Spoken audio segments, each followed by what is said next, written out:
తినడం కన్నా పడేయడం ఎక్కువ మనం. అదొక ఈ క్రమంలో సార్ రామ్ గోపాల్ వర్మ గారిని ఎగ్జాక్ట్గా ఎప్పుడు కలిసారు మీరు? మ్యాడ్ అనే పుస్తకం కొనేవాడు. ఆ ప్రభావం కూడా అతని మీద ఉంది. ఇప్పుడు అంటే ఆయన మిస్టర్ భరణి, నేను ఒక సినిమా డైరెక్ట్ చేస్తున్నాను, దానికి మీరు రైటర్. అయితే మీరు ఏదో పెద్ద గొప్ప రచయితని పెట్టుకోవట్లే, మీ కంపెనీ బాగుంటుందని పెట్టుకో. బ్రేకు బదులు మరొకటి వేస్తే వాడికి తగిలింది. గుద్దగానే కింద వెళ్ళిపోయాడు అని వెళ్ళిపోయాడు. గంజాయిలో అవన్నీ ఆ బ్యాచ్ నాది. 555 సిగరెట్. అబ్బా, సిగరెట్ అలవాటు ఆవిడికి తెలీదు. అమ్మ ఫోటో వద్దు, నాగార్జున ఫోటోకు ఏడుస్తాం. మీరు ఏడిచినంతకాలం మేము తెలుగు ఇండస్ట్రీ ఎంత బ్రహ్మాండంగా వెళ్ళిపోమన్నాం. అందరికీ నమస్కారం. ఇవాళ మహదానందంగా ఉంది. తనికెళ్ళ భరణి గారు అంటే ఆయన స్టార్ మాత్రమే కాదు, స్టార్ మేకర్, స్టార్ గేజర్, సంపూర్ణ వ్యక్తిత్వం, నటులు, రచయిత, సాహితీ దిగ్గజం.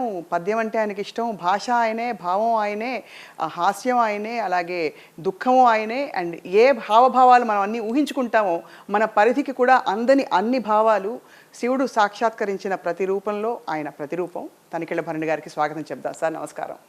నేను పొగడతకి కరిగి నీరై ఇంకా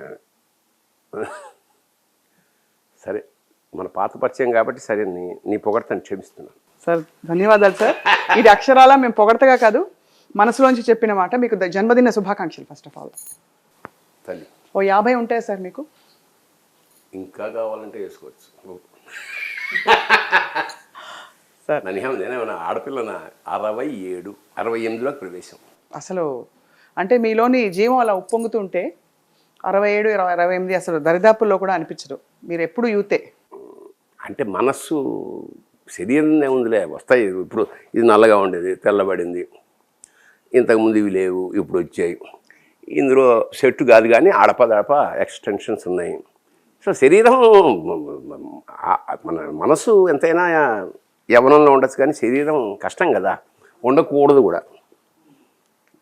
70 ఏట వెధవేషాలు ఇస్తే బాగుండదుగా.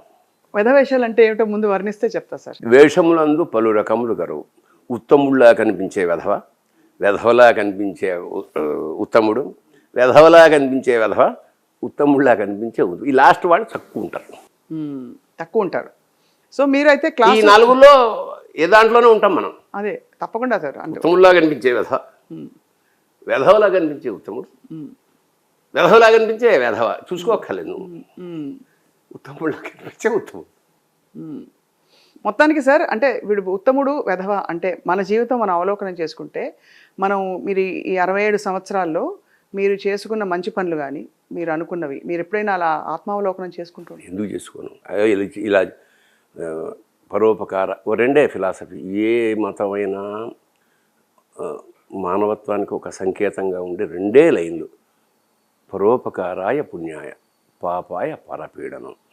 పాపం ఏమిట్రా అంటే, ఎవడికి నీ వల్ల ఇంకోరు కంటతడి పెట్టాడా లేదా గాయపడిందా, అది పాపమే. అది అది కేవలం మనుషులకే కాదు. ఇప్పుడు చిన్నప్పుడు నేను అంటే బాల్యావస్థలో కొన్ని చాలా తెలియని పనులు చేస్తాం కదా. మా ఇంట్లో వంటింట్లో ఒక చెక్క బల్ల ఉండేది. అంటే సామాన్లు పెట్టి పప్పులు ఉప్పులు పెట్టుకోవడానికి మా నాన్నే అన్ని చేసేవాడు. కార్పెంటరీ అన్నీ అదే చెప్పాక మిథునంలో Appadasa. Except food, is not a food lover. ఆయన ఫుడ్డీ కాదు. బట్ ఈ చెక్క పనులు తనే చేసిన బల్ల మీద ఇవి వంటింట్లో ఉండేవి. అయితే ఎలకలు వస్తుండేవి బాగా. ఎలకలు వస్తే పెద్ద పెద్దవి పందికొక్కులు వస్తుండేవి తినేయడానికి పాపం. అంటే అప్పుడు మనకు జ్ఞానం లేదుగా. అది వస్తే నేను పటకారతో దాన్ని ఆ తోకల్లో వేలాడేవి, ఆ సందులో పట్టుకునేవాడిని. అవి గిలగిల్లాడేవి, వదిలేసేవాడిని. ఎప్పుడో అది అప్పుడు చాలా ఎంటర్టైన్మెంట్గానో ఏదో ఒక వికృత బాల్య చేష్ట. ఆ తర్వాత చాలా చాలా చాలా బాధ. అంటే జ్ఞానం రావడం అంటే అదే. మనం గతంలో చేసిన ఎప్పుడైనా పొరపాటున చేస్తే అది రియలైజ్ అవ్వడం అనేది జ్ఞానం. ఇంకోసారి అది చేయకుండా కొత్త తప్పులు చేయడం, కొత్త తోకల్ని పట్టుకోవడం. అదే కదా. అప్పుడు ఎలకలు మారి పందికొక్కులు మారి ఇంకోటి వస్తాయి కదా జీవితంలో. అంతే సార్. సో జీవితం సంతృప్తిగా ఉందా సార్ మీకు ఇప్పుడు? అంటే ప్రస్తుతం యాక్టింగ్ నేను 60 ఏట 60 ఏటనే ఇంకా ముందు 60 ఏట అనుకుందాం, ఒక సత్కార సభ జరిగింది. ఆ మర్నాడు పొద్దున నేను డైరీ రాస్తుంటాను. పరమేశ్వర, నా చెంబు నిండింది, ఇంకా ఏదొచ్చినా ఉలికిపోవడమే అని రాసుకున్నాను. సంతృప్తే కాదు. అంటే ఇంక నాకేం ఆశలేం లేవు స్వప్న, ఆశయాలు ఉన్నాయి. ఎస్, ఏమేమి ఆశయాలు ఉన్నాయి సార్? ఒకటే ఆశయం ఉంది, తెలుగు సినిమా ఎప్పుడు నువ్వు 20 ఏళ్ల క్రితం చేసావు, 10 ఏళ్ల క్రితం చేసావు, 5 ఏళ్ల క్రితం చేసావు, నా ఆశయంలో మార్పు లేదు, ప్రయత్నం జరుగుతూనే ఉంది. దానికి ఫస్ట్ ఫలం మిథునం, ఇంటర్నేషనల్ స్థాయి. అంత తెలుగు సినిమా అంతర్జాతీయ అంటే అఫ్కోర్స్ మన సినిమా ఎగిరేసింది ఆల్రెడీ రాజమౌళి లాంటి దర్శకుల వల్ల. ఇది కళాత్మకమైన చిత్రం, అంటే ఆర్ట్ ఫార్మ్గా ఫార్మెట్లో కూడా పెడితే గౌరవం ఉంది. అది ఒక దుగ్ధ ఎప్పుడు ఇక మన జీవితాలంతా ఎప్పుడు సచయిత్ రే చాలా గొప్పవాడు, మృణాల్ సేన్ గొప్పవాడు, విభూతిభూషణ్, ఇట్లా సౌత్ మలయాళం గొప్పవాళ్ళే, వాళ్ళు నిజంగా గొప్పవాళ్ళే కాదని, లేకపోతే అంత స్థాయిలో ఇంటర్నేషనల్ స్థాయిలో 50 ఏళ్ల చరిత్రలో బెస్ట్ డైరెక్టర్గా ఎన్ని సినిమాలని ఇందో భారతదేశంలో సచయిత్ రేని ఎన్నుకుంది అంటే మామూలు విషయం కాదు కదా. సో వాళ్ళు గ్రేట్, కానీ మనం ఎందుకు కాదని, మనకి ఉన్నారు కదా, మనకి మేధస్సు లేకనా. సో ఆ దుగ్ధ మెల్లిమెల్లిగా తీరుతోంది. ఇంకా ఒక ప్రశ్న సార్, మీ వంటి తాత్వికవేత్తకి, అంటే తాత్వికవేత్తగా మీరు కనిపిస్తారు కాబట్టి భౌగోళికమైన గుర్తింపులు అవి ఒక లెక్క నిజానికి. ఎందుకంటే లేదు ఇది సినిమా అనేది నాకు తడికళ్ళ భరణికి కాదు, నేను ముందే చెప్తున్నా, తెలుగు సినిమాకి ఇంటర్నేషనల్. అదే అన్నా నేను, తెలుగు సినిమా అలా ఎగరితే దాని వెనకాల ఇప్పుడు పతాకం ఎగురుతుంది, కర్ర పట్టుకునేవాడిని అంతే. అంతేనా? నేను కాకపోతే ఇంకెవరైనా సరే. ఎందుకంటే మిథునం సినిమా ఆ పరిధి, నటీనటులు, ఆ సినిమా తాలూకు ఆ పరిధి ఒక పరిధి ఉన్నప్పటికీ అది అందరి మనసుల్ని జయించింది. అంతకంటే గొప్ప గుర్తింపు ఉంటుందా ఆ పరిధిలో అనిపిస్తుంది, అంతే కదా సార్? అది ఒక పండగ జరిగింది, అన్ని షెడ్రస్ పోయితే పోయాం, తిన్నాం, నెక్స్ట్ డే నా కోరికలు అనంతం కదా. Human wants are may BCom student నేను, అంటే మనకు విద్య రాకపోయినా దానిలో first human wants are unlimited, దాని మీదే ప్రపంచం అంతా నడుస్తుంది. అంటే ఇవాళ అర్జెంటుగా వెళ్ళిపోవాలి, ట్రైన్ వస్తుంది, ఇందులో ఎక్కగలిగితే చాలు, కుక్కిసుకున్నారు, ఎక్కాడు, నిలబడుతున్నాడు, అటు చూస్తున్నాడు, ఇటు చూస్తున్నంత కూర్చుంటే చాలు నాకు. ఎవడో బయట వెయ్యా అన్నాడు, కూర్చున్నాడు, మెల్లిగా వాడు దిగిపోయాక వీడికి అమ్మయ్య అని పడుకున్నాడు. ఈ పడుకున్న వరకు బాగుంది, పడుకున్నాక ఇంకెవరైనా వచ్చి కూర్చుంటే వీడు స్ప్రెడ్ అవుతాడు. అది అది అది అది మానితే చాలు, ఇంకేమవుతుంది మనకి. అంతే. ఇప్పుడు బాగా మీరు ఎలాగో సినిమా ప్రస్తావించారు కాబట్టి, అంటే తెలుగు సినిమా పరిశ్రమ ఈ పాన్ ఇండియా ధోరణులు, ఇటువంటి బాణీలు పెరిగాయి అనుకోవచ్చు. కానీ మీకేమనిపిస్తుంది సార్? అంటే ఏ ఇంటికి ఆ సినిమా బాగానే ఉంటుంది అనిపిస్తుంది ఒక్కోసారి చూస్తే. అంటే తెలుగుదనం ఉండే, తెలుగు వారు ఆదరించే ఒక సినిమా అందరూ అన్ని వేళలా అన్నీ మెచ్చుకోవాలని లేదు అని కూడా అనిపిస్తుంది. ఎందుకంటే ఇప్పుడు ఈ గ్లోబల్ సినిమా మాయ ఇది ఎప్పుడు ఉందమ్మా, ఎప్పుడు ఏది గొప్పది కాదు. ఏ గతి రచించిరేని సమకాలము వారలు మెచ్చరే కదా అనేది చామకూర వెంకట కవి. నువ్వు ఎంత అద్భుతమైనా చెయ్యి, స్థానికులు అంటే అప్పటి వాళ్ళు సమకాలికులు చేసాడు కానీ ఇంకా చేయొచ్చు అంటూనే ఉంటుంది. అది బాగుంది, ఎందుకంటే ముందు తెలుగు సినిమాకి అఖండమైన గుర్తింపు ఉంది, ఖండాంతర గుర్తింపు ఉంది. తద్వారా జరిగిన మేలు ఏమిటంటే, పూర్వం తెలుగు సినిమా ఒక వేళాకోళం. అంటే ఈ మధ్య కూడా మళ్ళా హాలీవుడ్లో గన్ కాలుస్తే టప్పున పడిపోతాడు, అదే మన బాలీవుడ్లో కొంచెం గిలగిల్లాడి పడతాడు, అదే మన తెలుగు సినిమా అయితే ఇలా ఇలా ఇలా బుల్లెట్ మింగేసి ఇలా కొట్టి మళ్ళీ వాడినే చంపారు. ఈ టైప్లో వేళాకోళం చేసేవారు. అది కొంత అంటే ఒక సెక్షన్ ఉంటుంది. 100 సినిమాల్లో అన్నీ ఇలా ఉండవు, 50% మన ఒక ఇచ్చింది. ఎందుకంటే ఎప్పుడో చెప్పాను నేను, కొరివికారం కొత్తిమీర తినేవాడికి కొరివికారం అలవాటు చేస్తే మళ్ళీ వెనక్కి రావడానికి యుగాలు పడుతుంది అంచేత ప్రస్తుతం మన తెలుగు వాళ్ళంతా కొరివికారం బ్యాచ్. ఇది సౌమ్యంగా ఉండాలి, మొత్తం 16 ఐటమ్స్ ఉండాలి. వాళ్ళ ఫుడ్ వాళ్ళ కల్చర్ని, వాళ్ళ మనస్తత్వాల్ని, వాళ్ళ కళని కూడా డిపిక్ట్ చేస్తుంది. ఇది బలంగా నమ్ముతా. బెంగాలీ వాడికి ఒక చేప ఇంత అన్నం ఉంటే చాలు. అవును. కేరళ వాళ్ళకి అంతే, ఓ మీను కొళంబో ఇంకో పొట్టు ఉంటే చాలు. మనకన్నీ కావాలి. వాడికి నార్త్ వాడికి 2 రొట్టెలు, చిన్న బంగాళాదుంప కూర, ఎక్స్ట్రా ఏమో ఉల్లిపాయ, పచ్చిమిరపకాయ. ఇన్ని తినేవాడు నాకు తెలిసి సృష్టిలో ఎవడు కనపడలా. తెలుగువాడు అసలు తిన్నంటే ప్రస్తావం, తిన్నం కన్నా పడేయడం ఎక్కువ. మనం అదొక నేరం, సామాజిక నేరం అది. అంటే సందర్భం వచ్చింది కాబట్టి చాలా గొప్ప పాయింట్. నేను ఏనాడు ఒక్క మెతుకు కూడా కింద పడేయను. దీనికి కూడా రీజన్ ఉంది. మేము జస్ట్ మధ్యతరగతి వాళ్ళు. అంటే మా నాన్న రైల్వే గుమాస్తా, మేము 7 అన్నదమ్ములం, 3 రూమ్లు. బట్ మేమేమన్నాడు దేనికి లేదని బతకలేదు. మామిడి పళ్ళ సీజన్లో మా నాన్న మేము ఇలా వస్తాయి సీజన్ అనేటప్పటికి ఓ బుట్ట తెచ్చేవాడు. బుట్ట తెచ్చి పాత నిక్కర్లు వేసుకుని ఒంటి మీద పడకు, ఏమన్నా పడిని ఇష్టం వచ్చినట్టు తినండి, ఇంక మళ్ళీ మామిడి పండు జోలు ఎత్తకూడదు. మరి ఒక్కొక్కడు 4 తింటే ఇంకేం ఎత్తాం టెంకాయ నాకు మొహం అంతా మధ్యాహ్నం కల్లా మేమే మామిడి పడలేము అనే స్థాయిలో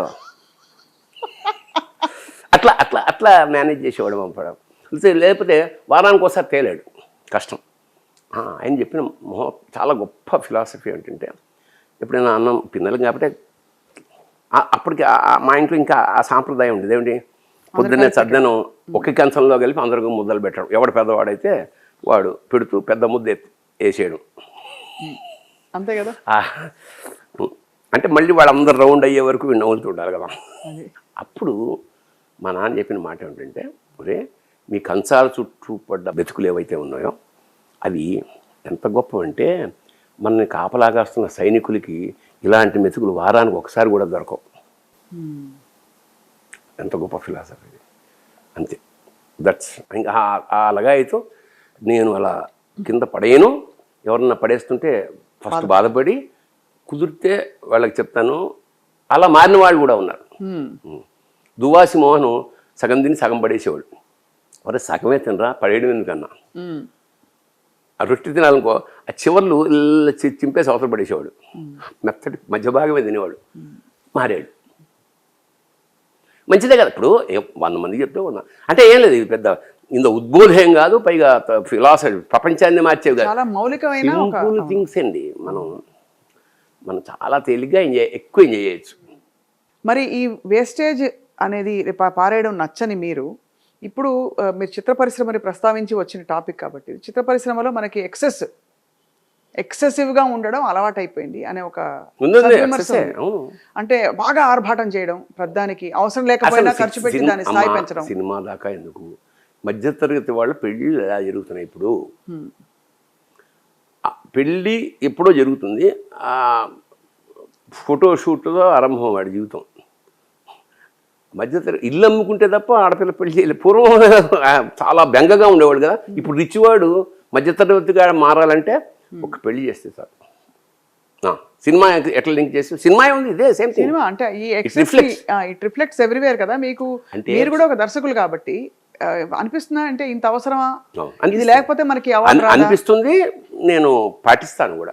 నేను డైరెక్టర్ అయితే చాలా లిమిటెడ్గా చూసావు కదా. హాయిగా అంటే వచ్చిన బాధ ఏమిటంటే, కాంపిటీషను, జనం కూడా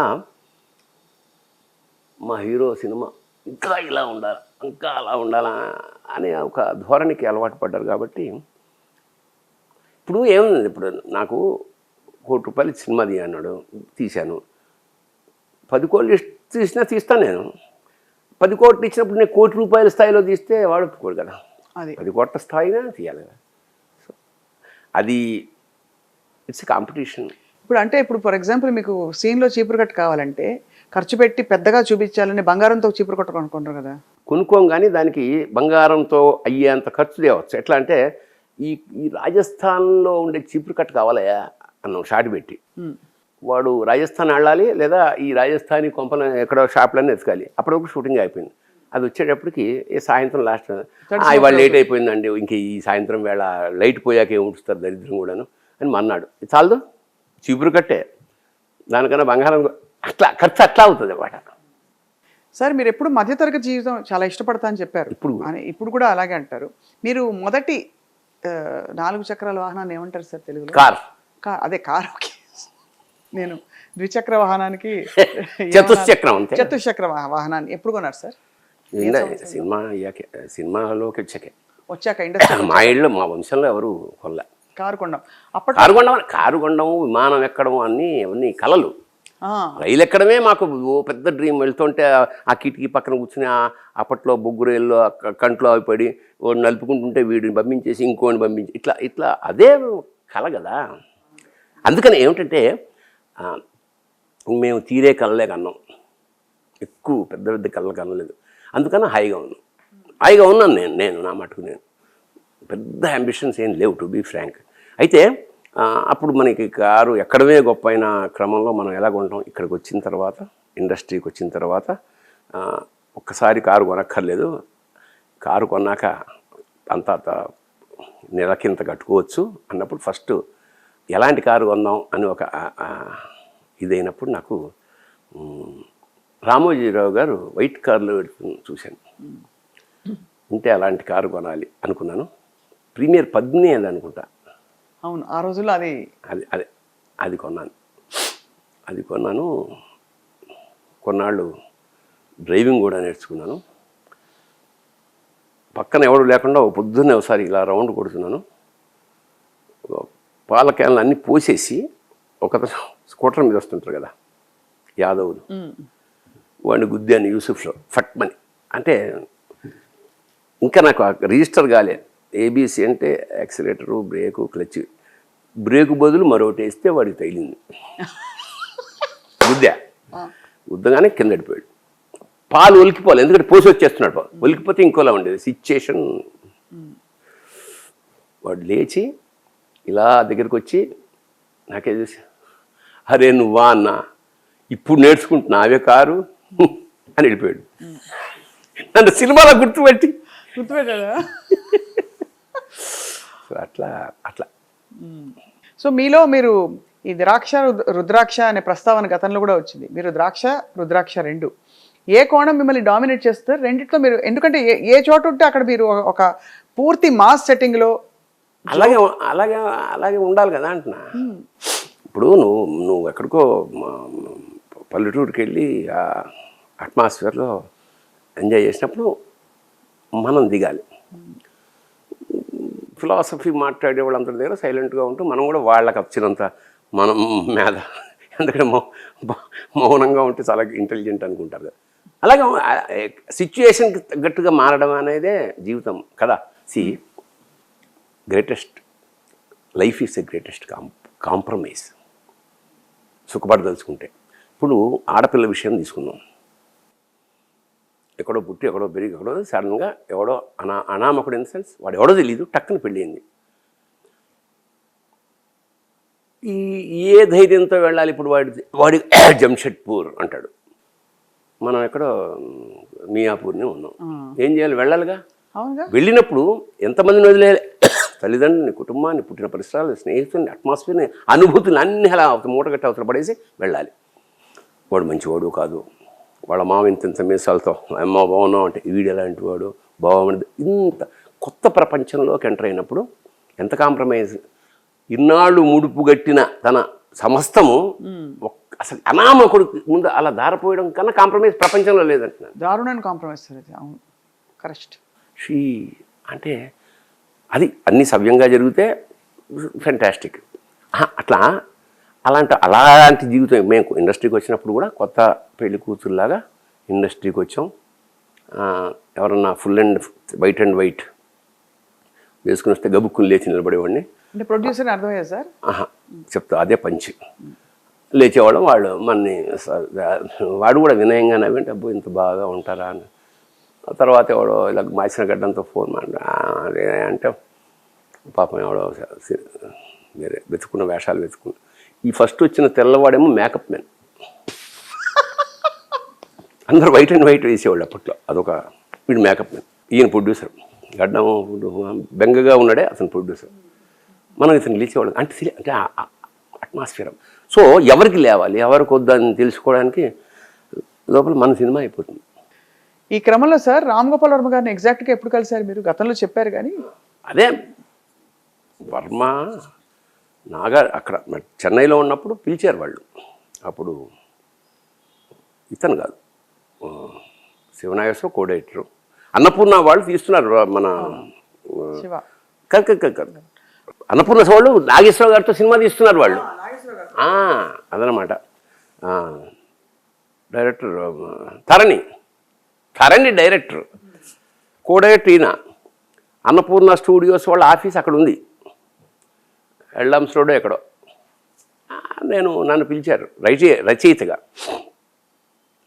మేము డిస్కస్ చేసుకుంటుంటే ఒక కళ్ళద్దాలు పెట్టుకున్న ఒక కుర్రాడు అలా వచ్చి ఒకడు కూర్చున్నాడు. శివనాగేశ్వరరావుకు మంచి చమత్కార దేశం, ఇంగ్లీష్ మీడియం అన్నాడు. అంటే వీడు తెలుగు ఈ వ్యవహారం కాదు, వాడు చూసేవాడు పోదు, వాడికి ఆ మేనరిజం ఉంది. ఇంగ్లీష్ మీడియం అన్నాడు శివనాగేశ్వరరావు వర్మ గురించి. ఎవడు ఏ మీడియం మాట్లాడేవాడు. సరే కొన్నాళ్ళు డిస్కషన్ జరిగింది, ఏదో కొన్ని సీన్లు డిస్కషన్. సాయంత్రం కూర్చునేవాళ్ళం. నేను అక్కడే ఉన్న ఆఫీస్ వెళ్తుంటే నాతో పాటు కారులోకి వచ్చి మ్యాడ్ అనే పుస్తకం కొనేవాడు. ఆ ప్రభావం కూడా అతని మీద ఉంది. ఇప్పుడు అంటే ఆయన అదే అర్థమైంది సార్. అతను మ్యాడ్ అని కాదు, మ్యాడ్ అనే పుస్తకాల కూడా యొక్క ప్రభావం మనుషుల మీద ఉంటుంది అని చెప్పడం. సరే ఇలాగే ఉన్నప్పుడు ఫైనల్గా ఎంత చేస్తే నేను కొన్ని సీన్లు తప్ప రాశాను తప్ప నేను ఆ సినిమా వర్క్ చేయలేదు. అంటే ఏదో సంభవం. దాని తర్వాత వేరే రైటర్ని పెట్టుకున్నారు, నేను వెళ్ళిపోయాను. అంతే పరిచయం అక్కడ. ఈ మధ్యలో పెట్టకథ ఏమిటంటే, ఒకటి పొద్దున్నే ఆఫీస్కి వచ్చి చూస్తే ఏడుస్తున్నాడు. ఎందుకు ఏడుస్తున్నావు? రాత్రి వచ్చాను సార్. అవును, రాత్రి వస్తే ఎందుకు ఏడవడం? నాగార్జున ఫోటో ఒకటి కావాలి సార్. అయితే ఇవ్వమన్నారు, అందుకని ఏడుస్తున్నాను. మీ నాన్న ఫోటో ఎప్పుడైనా అడిగావా అన్న? లేదు. అమ్మ ఫోటో వద్దు, నాగార్జున ఫోటోకు ఏడుస్తున్నాను. మీరు ఏడిచినంతకాలం మేము తెలుగు ఇండస్ట్రీ ఎంత బ్రహ్మాండంగా ఉంటుంది, వెళ్ళిపోమన్నాం. అది ఇంపాక్ట్. సరే వెళ్ళలేదు. ఏమైంది ఫైనల్గా కొన్నాళ్ళు అలా వేరే సినిమాలు రాసుకుంటున్నాను. వెన్నెల్లో ఆడపిల్ల అనే సినిమా ఒక హోటల్లో కూర్చొని రాస్తుండగా, వెన్నెల అంటే ఎనమయూరు అన్నది కాదు, ఆ టైటిలే అంతే. రేలంగి మల్లిక్ అని అతను డైరెక్టర్. అప్పుడు నాకు అసిస్టెంట్ ఎవరంటే ఉప్పలపాటి నారాయణరావు.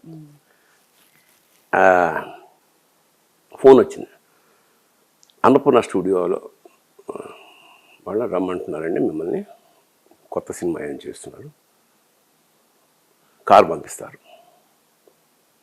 సరే పక్కనే పెద్ద దూరంగా నేను ఉన్న హోటల్కి ఇప్పుడు అన్నపూర్ణ స్టూడియోకి, అంటే అక్కడ మెడ్రాస్లో. అప్పుడు నా డ్రెస్ ఏమిటంటే జీన్స్ ప్యాంటు, లాల్చి, నిరంతరం మాసిన గడ్డం, అప్పుడే కొత్తగా అలవాటైన నవరత్న కిమం, 555 సిగరెట్. అబ్బా, సిగరెట్ అలవాటు ఆవిడికి తెలియదు. అప్పుడు పెళ్లి చేసేక ముందే మానేసా సిగరెట్. 555 అంటే ఇలా అదొక, ఇప్పుడు ఇట్లా ఉంటుంది కొన్ని ఇమిటేషన్స్ అనమాట. అలా సిగరెట్ పట్టుకుంటే అదొక అష్టే ఇదనమాట.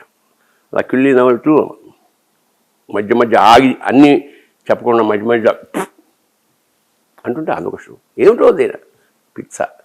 ఇలాగే వెళ్ళాను నేను.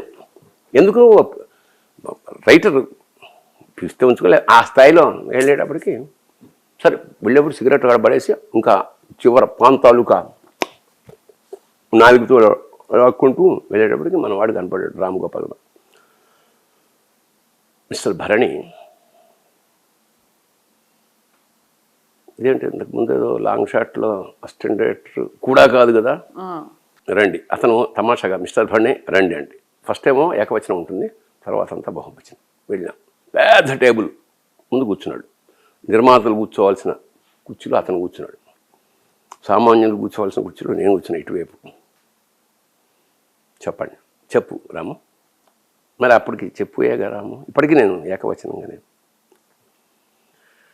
మిస్టర్ భరణి, నేను ఒక సినిమా డైరెక్ట్ చేస్తున్నాను, దానికి మీరు రైటర్. అయితే మీరు ఏదో పెద్ద గొప్ప రచయితని పెట్టుకోవట్లే, మీ కంపెనీ బాగుంటుందని పెట్టుకుంటున్నాను అన్నాడా? అంటాడు. నాకు తెలుసు కాబట్టి అలాగా మీ కంపెనీ కూడా బాగానే ఉంటుందండి సార్. అయితే మీరు రైటర్ అనమాట, తొందరగానే పట్టేవురా అన్న ఫీలింగ్ ఉంది నాకు. అయితే మీరు డైరెక్టర్ అనమాట, వేసేవే గబ్బుని అని. తర్వాత ఈ నరేటెడ్ ద స్టోరీ. ఎంత బాగా చెప్పాడంటే సినిమా చూపించేశాడు. అంటే చూపించడం అంటే the way he narrated, phone ఇలా తిప్పుతూ ఇలా పెడుతూ పుడితే నిజంగా మనకి పుడిచినంత అనుభూతి అలాగా.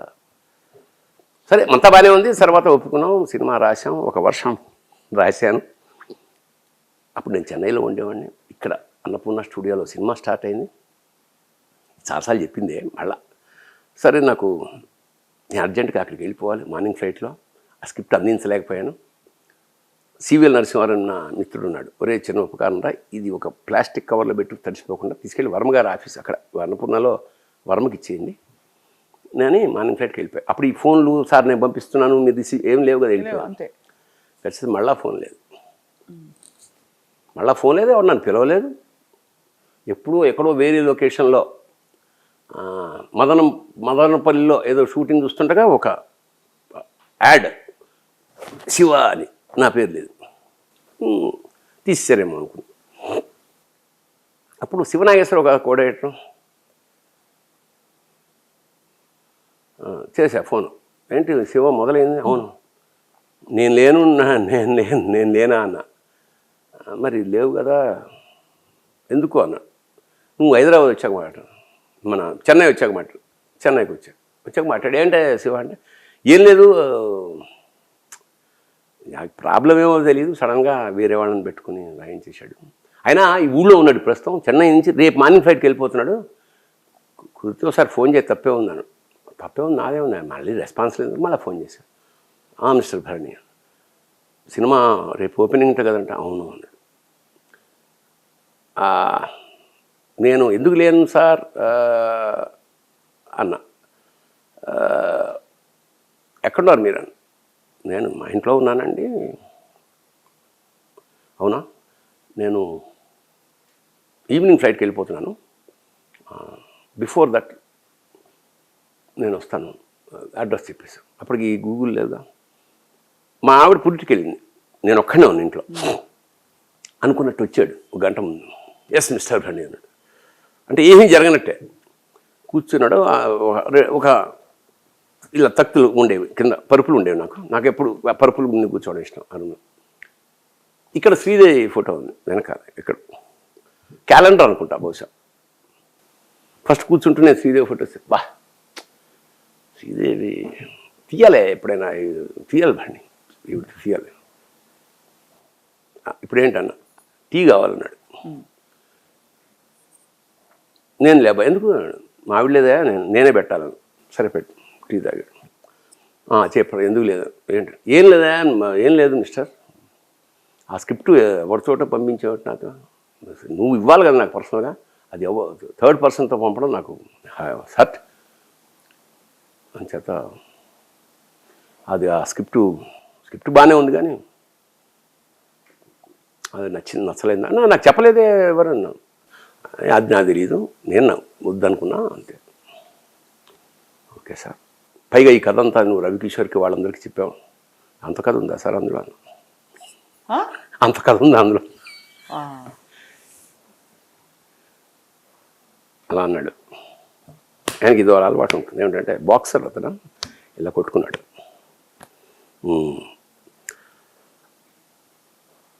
ఒక పని చేయండి, రేపు మార్నింగ్ ఫ్లైట్కి వచ్చేయండి అన్నాడు. వచ్చేసాం. సినిమా అయిపోయింది. అబ్బా మీరు చెప్పే వరకు అంటే సినిమా అయిపోయిందని తెలుసు కానీ అయినా కూడా టెన్షన్. మీరు చెప్పే పద్ధతి అలా ఉంది. సో అప్పటి నుంచి ఇప్పటి వరకు కంపెనీ బాగుందా బాగాలేదా? Sir wonderful. అతను ఒక్కొక్క వ్యక్తితో ఒక సూర్యుడు సమస్త జీవితంతో ఒక్కొక్కడైతవచ్చు. అవును, నీ ముందు ఆ జీవి ఓలా ఉంటాడు, నా దగ్గర ఓలా ఉంటాడు, వాళ్ళ అమ్మలా అలాగ ఉండాలి కదా.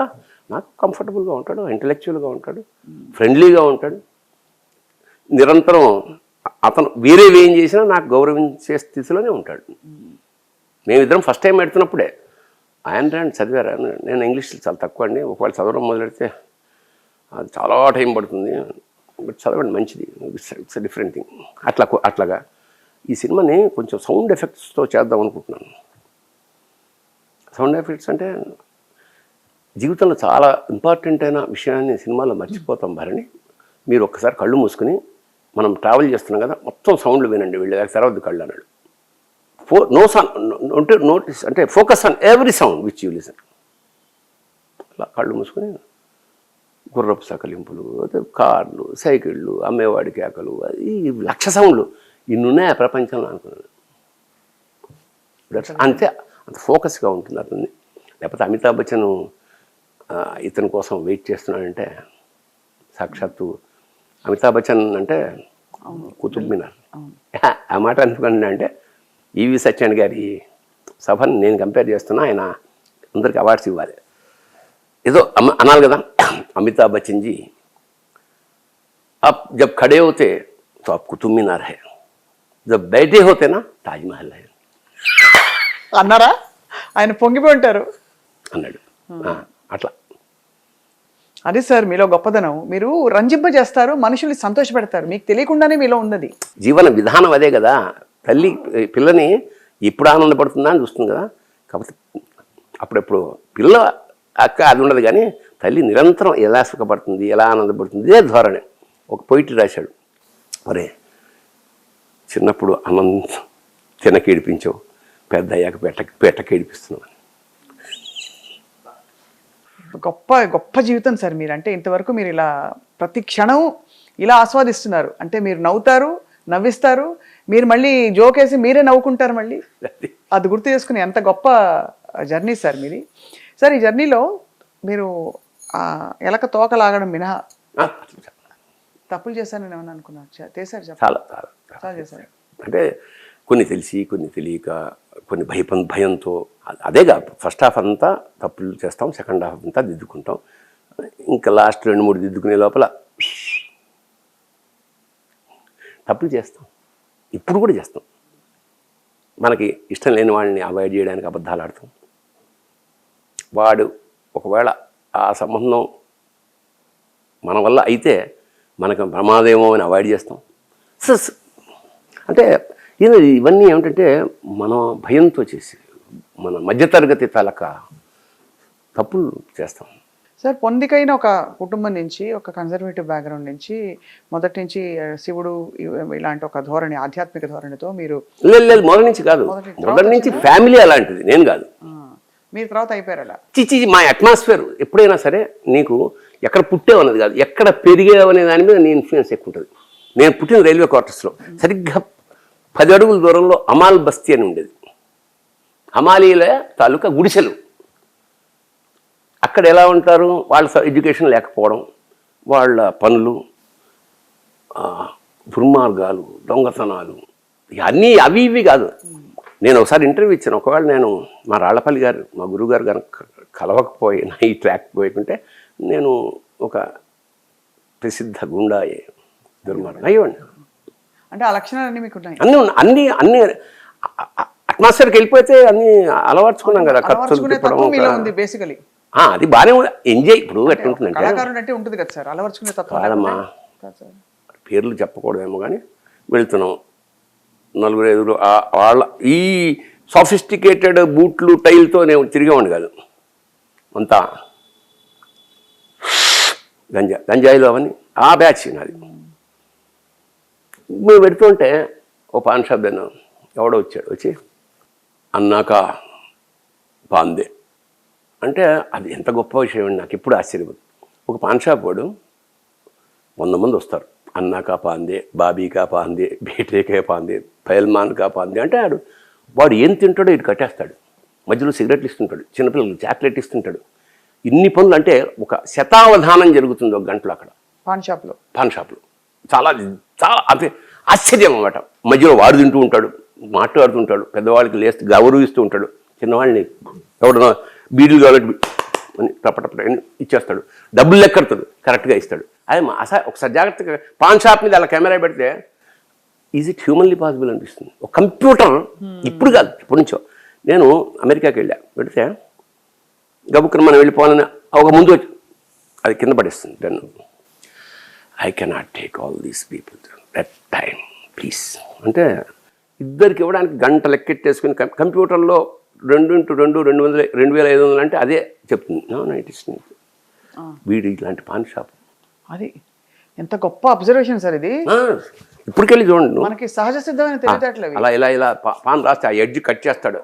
అన్నాక పాన్ అంటే ఇప్పుడు అసలు ఎందుకు వచ్చాను ఇలాగా మేము వెళ్ళేటప్పుడు వాడు వచ్చి అన్నాక పాన్ అంటే వాడు ఇచ్చేసాడు. ఇంకోటి వచ్చాడు ఉస్కా చేలాం అంటే వాడి అసిస్టెంట్ని అనగానే వాడు సిగరెట్ ఇచ్చాడు. పైసే పైసే పైసే అని వెళ్ళిపోయాడు. ఆడు తిట్టుకుంటున్నాడు. నాకు అర్థమైంది ఆడి పేరు చెప్తే ఫ్రీగా ఇస్తున్నాడు. ఈ స్థాయి మనకు ఎప్పుడు వస్తుంది అని మీరు ఒక అని అసలు ఏంటి ఎట్లా వెళ్ళాలి అని ఒక సిస్టమ్ అండి. ఇది చాలామందికి తెలియకపోవచ్చు. ఆ గూండాయిజం లేదా ఆ రౌడీయిజం చేయడానికి ఒక విధానం ఉంది.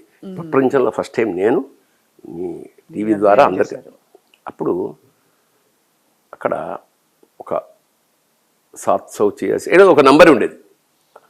అదొక గది. కొత్తగా ఎవడన్నా ఈ విద్య నేర్చుకోవాలంటే లోపలికి తీసుకెళ్తాడు, కూర్చోబెడతాడు. 7:30-8 తర్వాత 2-3 పెద్ద ఇదే బ్యాచ్ వాళ్ళు వస్తారు. ఏమ్రా పేరు అని అడుగుతాడు. ఇక్కడ నువ్వు ఏం కదా సమాచారం చెల్లేం కొడతాడు. వాడు కింద పెడతాడు. ఇంకోటి కొడతాడు కింద పెడతాడు. అలా వాళ్ళు తాగుతూ వీడిని చితక్ కొడతారు. తర్వాత ఓ వాటర్ బాటిల్ అంత ఫుడ్ పెట్టి వెళ్ళిపోతాడు. పొద్దున్న ఆడు సొమ్మసిల్లి లేచి మొహం నీళ్ళు తాగి ఇది ఆవరావరు తినేస్తాడు. మళ్ళీ నైట్ వస్తారు, ఇంకోటి తెస్తారు, ఇలాగే కొడతారు. వాడికి ఇలా ఇద్దరిని ఓ దాంట్లో పెడతారు. నెక్స్ట్ డే థర్డ్ ఒకటే బిర్యానీ ఒకటే వాటర్ బాటిల్ పెడతారు. ఎవడు బయటకు వస్తే ఆడు మాలో జాయిన్ అయినట్టు లెక్క. మిగతా వాళ్ళు ఒక బాటిల్ బిర్యానీ ఉంది, వాళ్ళు అద్దె వెళ్ళిపోతారు. లాక్ ఇద్దరున్నారు, ఒకటే బిర్యానీ ఉంది ఒకటే వాటర్ బాటిల్ ఉంది. వీళ్ళిద్దరు కొట్టుకు చచ్చిపోండి, వాడు పోతే పర్లేదు. ఎవడైతే గెలిచి వచ్చాడో వాడు మనతో వాడు సో ఇంత ఒక కరికులం ఉంటుంది. అయితే ఇది చెప్పాడు ఒకడు నాకు, ఇట్లా అయిందని నాకు మనతో కాలేదు. వాడు బాటిల్ పెట్టి కొట్టేసి తల మీద బ్లడ్ వస్తున్నా కూడా చూడకుండా ఆడు తినేసి పడుకున్నాడు. ఇక మనకు వర్కౌట్ అదని వచ్చేసి నాకు చెప్పాడు. అప్పుడు మా నాన్నగారి రుద్రాభిషేకం అవన్నీ గుర్తొచ్చి తేవయ్యా మనం ఇలా చేయగలమా, బయటికైతే మజా ఉంది చూడడానికి కానీ అనుకుని డ్రాప్డ్. అదర్వైజ్ మంచి అంటే ఇప్పుడు ఫోటో ఉండేది ఈ టైంకి. ఇప్పుడు మీకు మంచి పులిగోరు దేవా సార్ అంచేత బయటికి కనపడవాడు. ఇందాక ఏం చెప్పాను, బయటికి అద్భుతంగా గౌరవంగా కనపడే దుర్మార్గుడు ఆ కేటగిరీలోకి వచ్చాము మనం. అలా కూడా ఉండే అవకాశం అంటే ఈ 4 అవకాశాల్లో మీరు 4 ఒకటి ఖచ్చితంగా ఉన్నాను కదా. ఇప్పుడు అది ఆ తర్వాత ఒక ఎడార్లో వయాసిస్సులాగా మన నూతన ఎడార్లో వయాసిస్సులాగా చీకట్లో దీపంలాగా మర్రాడపల్లి వచ్చారు సార్. సో అలా మీరు ప్రపంచం ఒక గొప్ప గుండాన్ని మిస్ అయిపోయిందని చెప్పచ్చు. గొప్ప గుండా విశేషణ పూర్వవాహ ఒక గుండా, ఒక నీచుడైన గుండా. పాన్పరాగు సిగరెట్ అన్ని దుర్వ్యసనాలకి అట్మాస్ఫియర్ కదా. అంచేత నువ్వు ఎక్కడ తిరుగుతావు. సరే ఆయన వచ్చాడు. ఏంటంటే మేము కూడా నాటకాలు వేస్తాం సార్. అవునా, ముందు ఆ భాష మార్చుకో. మేమైనా మంచిగానే మాట్లాడు కాదు, ఇది ఒక యాసయ్యా, ఇది మార్చుకోవాలి అవసరమైతే నాటకాన్ని. వరైక్రయం ఈ భాషతో వేయలేవు కదా అన్నాం. అట్లా నా సార్ నేర్చుకుంటా. ఇంకా ఆ ట్రైన్ అఫ్కోర్స్ నేను ఇక్కడే పుట్టి పెరిగినా మా పేరెంట్స్ గోదావరి ప్రాంతం కాబట్టి మనకి స్విచ్ ఆన్ స్విచ్ ఆఫ్ కైసే బీచ్ వెళ్తా. అట్లా ఒక మహానుభావుడి ఆశీస్సులతోటి ఆ నాటక రంగం. అక్కడి నుంచి అంటే మనం otherwise we're it's a failure story. Education కానీ స్పోర్ట్స్ లేదు, ఎడ్యుకేషన్ లేదు. ఎడ్యుకేషన్ మీకు లేకపోవడం ఏంటి సార్, ఎడ్యుకేషన్ మీ దగ్గర ఉంది. అది అల్మారాలో ఉన్న ఎడ్యుకేషన్, మన కాడ లేదు. ఇవన్నీ మీరు చదివిన ఇవన్నీ ఓకే, ఇది అంతా ఉత్తరోత్తర. అంతకు ముందు మనకు అసలు ఏమీ లేదు. మినిమం. మరి ఇంత అలవర్చుకోవడానికి సార్ మీకు స్ఫూర్తి రాళ్లపల్లి గారే అంటారు. మా ఇంట్లోనే సారస్వతం ఉంది. పుస్తకాలు చదివేవాడిని. అది తమాషా ఏంటంటే పండిత కుటుంబం, తిరుపతి వెంకట కవుల ప్రపితామహులు మాకు. మా అన్నయ్య ఇలా పుస్తకం పట్టుకుని, మా Suribabu is no more, English పుస్తకం ఇలా పట్టుకుని దాన్ని ఇంగ్లీష్లో నుంచి ఇలా చూస్తూ తెలుగులో ట్రాన్స్లేట్ చేసి నవల రాసుకునేవాడు. ఇంగ్లీష్లో చదువుతూ తెలుగులోకి ట్రాన్స్లేట్ చేసి చెప్పేస్తుంటే నవల అయిపోయేది. She was standing drenched in the rain, ఆమె అట్లా వాటెవర్, అట్లా ప్రతి లైను ఇలా చూస్తే అది ఎంత పెద్ద విద్య అది. అలాగా నవలు రాశాడు. చెప్పాము అందరూ మా అన్నేమో అప్పట్లో పుస్తకాలు కొనేవాడు, ఇంటి నిండా పుస్తకాలే ఉండేవి, చదువుతూనేవాడు. సో మాకు ఇది ఉంది, అది అంటే ఎప్పుడు అవసరమైంది అంటే వాళ్ళకి నాన్న అర్థమయ్యేవాడు కాదు. వాళ్ళకి అప్పుడప్పుడు పద్యాలు గిద్యాలు చెప్తుంటే ఏమో చెప్తాడా, ఏం అర్థం కాదు అన్న పాపం వాళ్ళు సిగరెట్ కాలుస్తూ ఆ సెక్షన్ ఉంది. బట్ ఇక్కడికి వచ్చాక మనం ఒక రూట్ దొరికింది. ఓహో, ఇందులో మనం బాగా రాణించగలం. అక్కడ ఒకరినే కొట్టగలం, ఇక్కడ 100 మంది కొట్టినట్టు నటించడం, ఏ సంథింగ్ లేదు అట్లా. మరి ఇంత సుదీర్ఘ ప్రయాణంలో సార్ ఇన్ని కోణాలు ఉన్నాయి మీకు. మీరు ఎప్పుడైనా మిమ్మల్ని ఒక 6 అడుగుల అందగాడు, రచయిత, ఒక ఇంటలెక్చువల్ ఫ్లేర్ ఉంది, ఏ అమ్మాయి మిమ్మల్ని ప్రేమించలేదు? 6 ప్రేమించారు. 6? ఎందుకు షాక్ అయినా అంతమంది అని అమ్మో అని. 6 అంటే నేను అమ్మో అని కాదు, చెప్పండి సార్. 6 మిమ్మల్ని ప్రేమించారు. మీ కుటుంబం పేర్లు మాత్రం చెప్పకండి సార్, అది పంచి అయిపోతుంది నాకు. కాదు, అసలు పేరే చెప్పను. నా మనవరాలు కాదు. విషయం ఏంటంటే కాదు చిచ్చి, ఎందుకు అబద్ధం? ఇప్పుడు యవనంలో ప్రేమ ఉండదా? ప్రతివాడు ప్రేమిస్తారు, ఫెయిల్ అవుతారు. వాళ్ళు పాపం అంటే వాళ్ళు ఎక్కువ వాళ్ళే ప్రేమించి సిగరెట్లు ఎగుని పెడుతుండేవాళ్ళు. ఆ బ్యాచ్ ఎక్కువ నాకు. నన్ను బట్టలు, సిగరెట్లు, కిడ్లీలు అట్లా అట్లా నన్ను పెంచి పోషించేవాళ్ళు. పొయిట్రీ ఇది పడిపోయి, ఇది పెద్ద అందగానే కాదు, నాది ఇదే ఏంటి అది వాషిన్లో లాల్చి చిరిగిపోయిన జీన్స్ ఇదే కదా పెంపించారు. రకరకాల కారణాల వల్ల. అయితే తమాషా ఫినిషింగ్ టచ్ ఏమిటంటే, పెళ్ళి అయ్యాక వాళ్ళు రాసిన ప్రేమలేఖలు కూడా చాలా ఫైల్ దాచాను నేను చక్కగా. ఓ రోజు సాయంత్రం షూటింగ్ వచ్చేటప్పుడు మా ఆవిడ చక్కగా జడేసుకుంటూ ఇవన్నీ చదువుతాను. అసలు ఏంటి షాక్ అయిపోయాను. నేను ఎక్కడో అలల్లో కింద పెట్టి అవి తీసి ఇలా హాయిగా చదువుతాను. సైలెంట్గా వచ్చి అంటే మా ఆవిడన్న ఒక మాట, ఎంతమంది గొప్ప గొప్ప వాళ్ళందరూ మిమ్మల్ని ప్రేమిస్తే నన్ను ఎందుకు ఎలా చేసుకున్నారని. నేను దండం పెడతారు. చాలా గొప్పగా ఉంది సార్. తనికెళ్ళ భరణి గారు, మీకు మరొకసారి నా తరఫున ఇగో సాక్షి ప్రేక్షకులందరికీ నమస్కారం. శివోహం.